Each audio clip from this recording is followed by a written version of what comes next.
तुम्ही आंदोलन करत आहात, जी बदलापूर घटना घडली त्याचा निषेध करताय का? त्याचा निषेध नुसता मुंबईकरांनी नव्हे तर देशातल्या तमाम समस्त नागरिकांनी करणं आवश्यक आहे।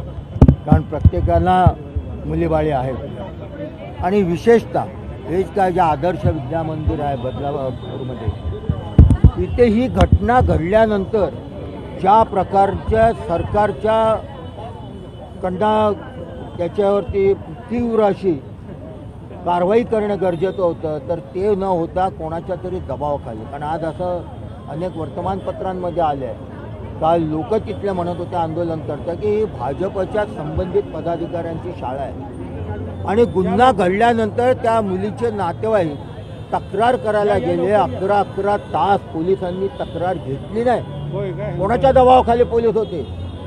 आज तर सकाळी मी बातम्यांमध्ये पाहताना पाहिलं की ते ह्या राज्याचे एक मंत्री दीपक केसरकर ते सांगत होते डॉक्टरांनी त्यांच्यासाठी ट्रीटमेंट करायला पण नकार दिला। अरे या राज्यात चाललंय काय? लाजा वाटत नाही तुम्हाला असे स्टेटमेंट करायला? डॉक्टरांनी त्यांच्यावर ट्रीटमेंट करायला नकार दिला, आम्ही त्यांच्यावर कारवाई करू असे ते म्हणतात। कधी करणार कारवाई?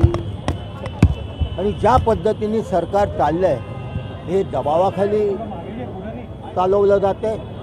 काही आमदार फायरिंग करतात, काही आमदार किडनॅपिंग करतात, काही आमदार अधिकाऱ्यांना मारतात, काही आमदार शिवीगाळ करतात। 2 या सत्ताधारी पक्षातल्या 2 आमदारांना तर 2-2 वर्षाची सजा झाली अधिकाऱ्यांना मारलं म्हणून। म्हणजे काय गुंडांचं सरकार आहे का? आमदार गुंडगिरी करतायत, मंत्री गुंडगिरी करतायत, ते एक आमदार तर अत्यंत शिवीगाळ करत होते। मध्यस्थी करण्यासाठी संकट मोचक म्हणून त्यांनी आतापर्यंत अनेक आंदोलनांमध्ये भूमिका बजावलेली दिसते, परंतु कालच्या आंदोलनामध्ये लाठीचार्ज झालेला आपल्याला पाहायला मिळाला आणि ते चुकीचं घडलं अशा पद्धतीची प्रतिक्रिया आहे। 100%, कारण लोकांच्या भावनांचा उद्रेक झाला होता। कारवाई तातडीने झाली असती, त्या मुलींवरती ट्रीटमेंट तातडीने झाली असती, पोलिसांनी गुन्हा तातडीने दाखल केला असता तर ते नक्की झालं। आज तर तुमच्या सोशल मीडियाला एक मुख्यमंत्री आणि 2 उपमुख्यमंत्री लाडली बहीण करत ते गावभर फिरतायत, फटाके वाजवत इव्हेंट करतायत, परंतु याच्यातला एकही जण लाडक्या भाचीला बघायला गेला नाही। सर तुम्ही म्हणताय की ती शाळा भाजपची होती, भाजपच्या संबंधित लोकांची होती, मात्र काल तिथल्या एका भाजपच्या स्थानिक नेत्याचं म्हणणं आहे की हे सगळं जे कालचं आंदोलन झालं ते ठरवून केलेलं आंदोलन होतं, हे मुद्दामून ही माणसं आणली गेली होती। मग तुम्ही गुन्हा केला तो ठरवून केलात का? आंदोलन ठरवून केलं। मग जे काय त्यांचं लैंगिक शोषण केलं गेलं त्या छोट्या मुलींचं, हे तुम्ही ठरवून केलं का? हे बोलण्यापुरतं ठीक आहे, या भावनांचा लोकांच्या उद्रेक आहे, उत्स्फूर्त आंदोलन होतं। लोक लाठीचार्ज पोलीस करत होते तरी रेल्वे ट्रॅकमधनं हलत नव्हते, एवढं उत्स्फूर्त आंदोलन होतं। ते काय कोणी ठरवून केलेलं आंदोलन होत नाही। महिला काय ठरवून होतात? हा धंदा तुम्हाला माहिती आहे, पैसा दो और वोट लो हा धंदा भाजपचा आहे। त्यांना हे सगळं ठरवून दिल्यासारखं वाटते, परंतु हे ठरवून वगैरे काय नव्हतं, हे उत्स्फूर्त आंदोलन होतं। जनभावनेचा उद्रेक होता। लोकांनी जो काय अन्याय रोज वर्तमानपत्रामध्ये तुम्ही पहा, रोज मीडियाला बघा, कुठेतरी घडलेलं असते।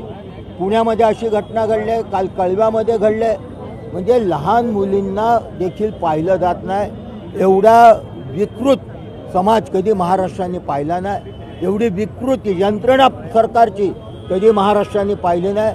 कारण जर ह्यांना वेळीच जर बंदोबस्त झाला, वेळीच जर कठोर कारवाई केली, तर मला वाटतं असं धारिष्ट्य या छोट्या मुलींच्या बाबतीत कोणी करणार नाही। परंतु सरकार हे निष्क्रिय राहिलं, कारण ह्या महाराष्ट्राचे जे गृहमंत्री आहेत हे गृह खातं सांभाळण्यापेक्षा, कायदा आणि सुव्यवस्था पाहण्यापेक्षा पक्ष फोडीमध्ये जास्त रस घेत आहेत, सेटिंग करण्यामध्ये जास्त घेत आहेत। आमदारांच्या निवडणुका कशा लढायच्या ह्याच्यामध्ये त्यांना जास्त इंटरेस्ट आहे, सत्ता कशी टिकवायची ह्याच्यामध्ये त्यांना जास्त इंटरेस्ट आहे, पण कायदा सुव्यवस्था राखण्यामध्ये त्यांना आता हे राहिलेलं नाही, इंटरेस्ट राहिलेला नाही। त्यामुळे ही परिस्थिती महाराष्ट्रामध्ये आली।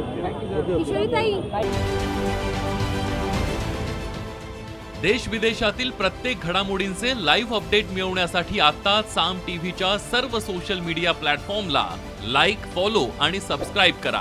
तसंच सर्व नोटिफिकेशनसाठी बेल आयकॉन प्रेस करायला विसरू नका.